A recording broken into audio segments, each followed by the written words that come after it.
upaya percepatan penanganan bencana banjir dan tanah longsor di wilayah Sumatera, khususnya Aceh, terus dilakukan tanpa henti. Tentara Nasional Indonesia kembali menjadi garda terdepan dalam misi kemanusiaan ini. Berbagai kekuatan udara dikerahkan untuk memastikan bantuan dapat menjangkau seluruh warga, termasuk mereka yang berada di pelosok dan daerah yang terisolasi akibat cuaca ekstrem. Di sejumlah titik yang tidak dapat dilalui kendaraan darat, TNI menggunakan helikopter untuk mengirimkan bantuan darurat. Helikopter Mi-17, Karakal, hingga pesawat Susi Air milik TNI Angkatan Laut dikerahkan untuk membawa paket logistik penting.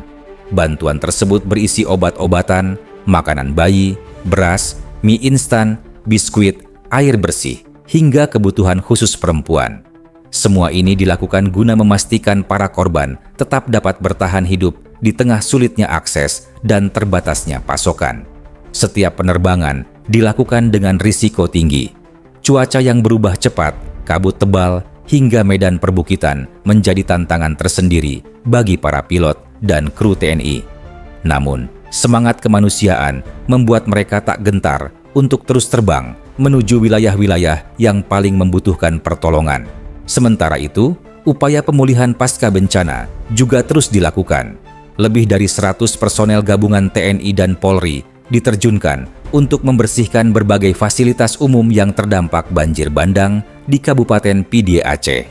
Kondisi lumpur tebal yang menutup jalan, halaman rumah warga, hingga bangunan publik membuat alat berat harus dikerahkan ke sejumlah lokasi.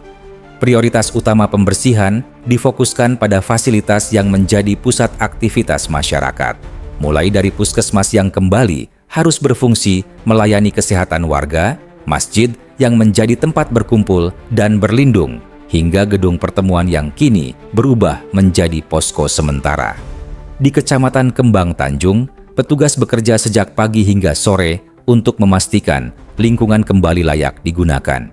Kursi dan perabotan yang berserakan dipindahkan, lumpur dibersihkan, dan saluran air dibuka agar tidak terjadi penyumbatan.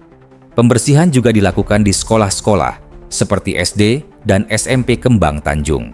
Harapannya, minggu depan para siswa sudah bisa kembali beraktivitas dan belajar seperti biasa. Koordinasi antara TNI, Polri, dan warga setempat terus diperkuat. Semangat gotong royong terlihat jelas di lapangan. Warga membantu memindahkan barang, sementara petugas fokus pada lokasi yang membutuhkan penanganan cepat.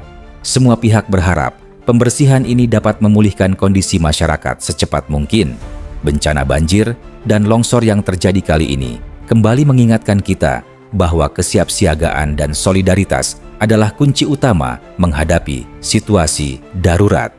Dengan dukungan tenaga, peralatan, dan kerja sama berbagai pihak, proses pemulihan di Aceh diharapkan dapat berjalan lebih cepat sehingga masyarakat yang terdampak bisa segera bangkit dan melanjutkan aktivitas sehari-hari.